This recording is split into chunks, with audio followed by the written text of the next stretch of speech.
dia, Gabriel. Estamos aqui na nossa resenha esportiva para já começar falando da vitória rubro-negra na Libertadores, né? Bom dia, Bárbara. Bom dia, pessoal de casa. Vamos falar sobre a vitória do Flamengo na estreia do Sampaoli, o novo treinador do Flamengo, que deu sorte ao Pedro e ao Mengão, que venceu por 2-0 contra o Nublense. O Flamengo abriu o placar logo na primeira oportunidade. Marinho cruzou e Pedro desviou a bola 1-0.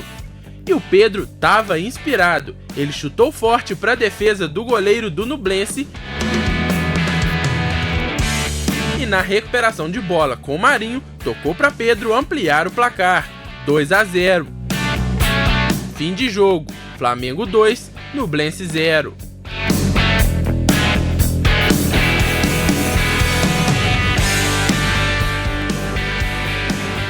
E, Gabriel, não sei você, mas o Pedro é realmente assim uma figura que eu admiro cada vez mais, né? Novo, se a gente for parar para analisar, né?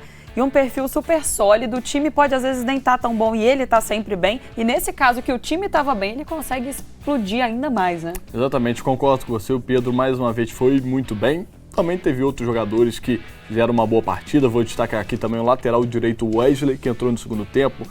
Correu bastante, correu uma barbaridade. Everton Ribeiro também entrou muito bem na partida. Ayrton Lucas mais uma vez foi regular. Um jogador que chamou a atenção também, que não estava indo tão bem assim, mas que ontem deu conta do recado, é o Marinho. E coincidência ou não, o Marinho jogou muito bem com o Sampaoli no Santos. Então o Sampaoli já colocou o Marinho como titular nessa primeira partida dele como técnico do Flamengo, e o Marinho deu conta do recado, né? Ele deu as 2 assistências para os gols do Pedro, como a gente vê aí nas imagens. Então, vamos destacar também o Marinho. Será que vai ser uma ressurreição aí, que a gente pode falar assim, do Marinho com a camisa do Flamengo? Vou lembrar aqui que ele estava prestes a ser negociado com o Bahia. Ficou, São Paulo chegou. Vamos ver se agora ele dá conta do recado. Marinho fez uma partidaça e um outro ponto que é muito legal é a sinceridade do jogador. Logo depois do jogo, na entrevista, ele falava sobre não ser um craque, e isso fala dele, né? Porque eu acho sim um craque. Ele falou que ele não é um craque, então que ele precisa realmente correr atrás, em que alguns momentos ele é até muito impulsivo e ansioso. E aí, porque a vontade dele de jogar é muito, eu achei fantástico, assim, essa sinceridade dele. As entrevistas dele são ótimas. Ele também, uma vez, foi muito aleatório, ele falando de um chute dele, ele falou que é um mini-míssil. Então, ele sempre tem ótimas entrevistas. É bom ver jogadores sinceros, assim, com a imprensa e também com os torcedores. Mas essa vitória do Flamengo foi bem bacana, porque o time foi bem sólido. Já é um Flamengo diferente do que a gente viu com o Vitor Pereira. É um Flamengo que também a gente vale ressaltar que enfrentou um time que é muito tímido ainda, é a primeira Libertadores, é um time muito frágil, mas o Flamengo pegou um outro time também que é frágil na Copa do Brasil e não foi bem. Então já dá algumas perspectivas, boas esperanças ao torcedor do Flamengo, principalmente com esses destaques individuais aqui que a gente elencou. Vamos falar um pouquinho sobre o Sampaoli, que me chamou muita atenção nessa partida, e eu acho que você vai concordar comigo, foi que ele não para, ele é ligado no 220, até andando no estádio, no jogo, né? Ele fica de um lado pro outro, de um lado pro outro. O que ele gasta de tênis, assim, não tá na conta, porque eu ria enquanto assistia a partida. Não, eu acho que ele andou mais no jogo do que muitos jogadores. Eu também acho. Se pegar ali esse cálculo dele ali, de um lado pro outro, realmente vai dar uma quilometragem boa, né? Vai dar uma quilometragem bem avançada e é legal ver realmente a maneira como ele estava ali entretido, né? Envolvido. Ainda que eu achasse engraçado, isso mostrou assim, o quanto o cara estava ali, realmente, nesse jogo. Exatamente. Quem não foi bem foi o Corinthians, que perdeu para o Argentino Júnior e se complicou na Copa Libertadores. O Argentino Júnior, apesar de jogar fora de casa, estava bem à vontade. Ávalos acertou o travessão. Na chance seguinte, Cabreira não perdoou também em um cruzamento.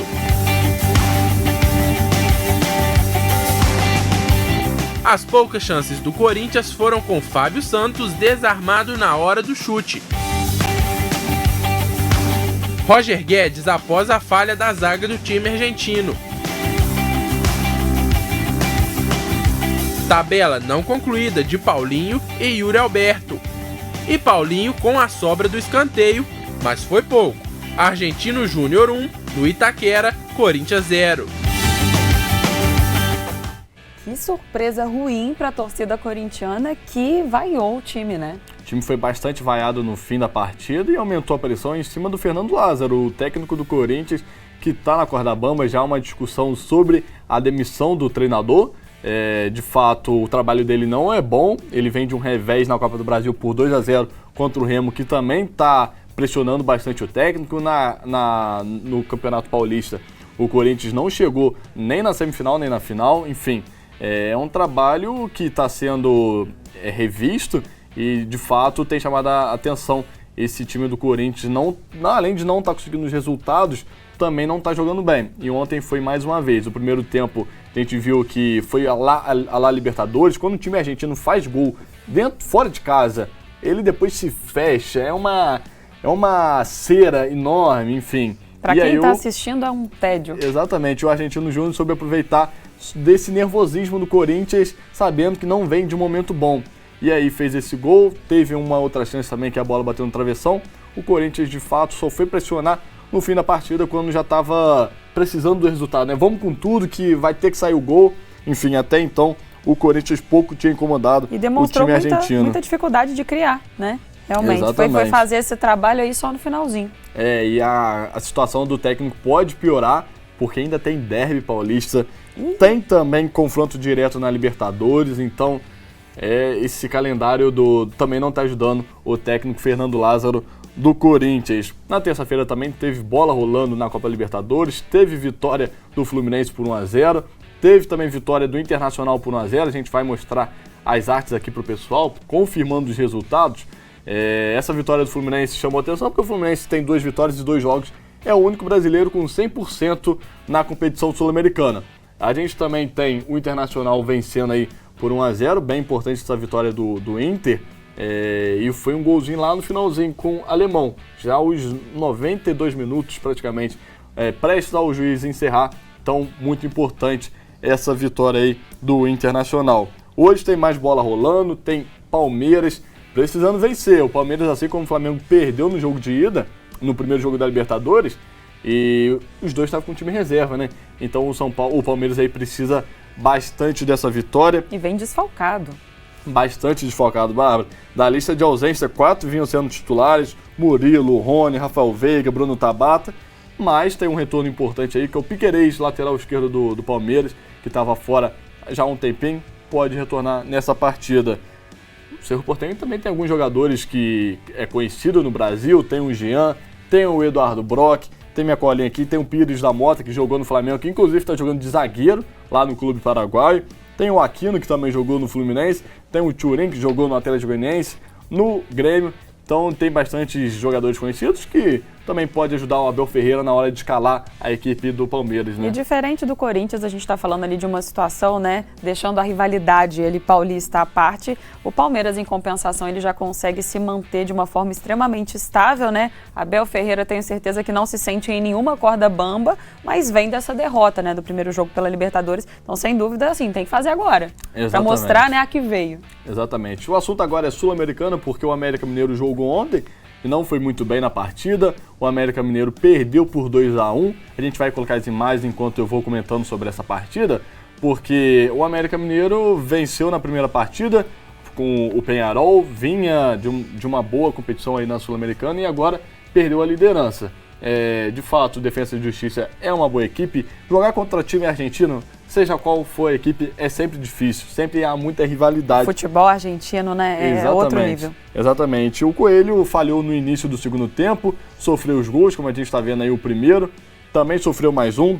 Teve um famoso apagão, né, no início do segundo tempo, os jogadores entraram meio desligados. E aí foi fatal, o Defensa e Justiça soube aproveitar bastante desse momento aí do América Mineiro, quando fez o segundo gol. O América Mineiro ainda descontou mais pro fim da partida, e ficou uma pena, né? Porque o América Mineiro fez um primeiro tempo muito bom, com ele muito bom, voltou desligado e aí sentiu, foi por causa disso que saiu derrotado. E voltar depois do apagão é sempre complicado, né? O time realmente ele tem que estar muito bem preparado para conseguir ir de um extremo ao outro, e não foi o caso. Exatamente. Terça-feira também teve bola rolando, teve a vitória do São Paulo por 2-0 e também teve mais uma goleada do Bragantino. O Bragantino, em 2 partidas, tem 9 gols feitos e apenas 1 sofrido. Então, essa campanha aí do Bragantino tem chamado a atenção.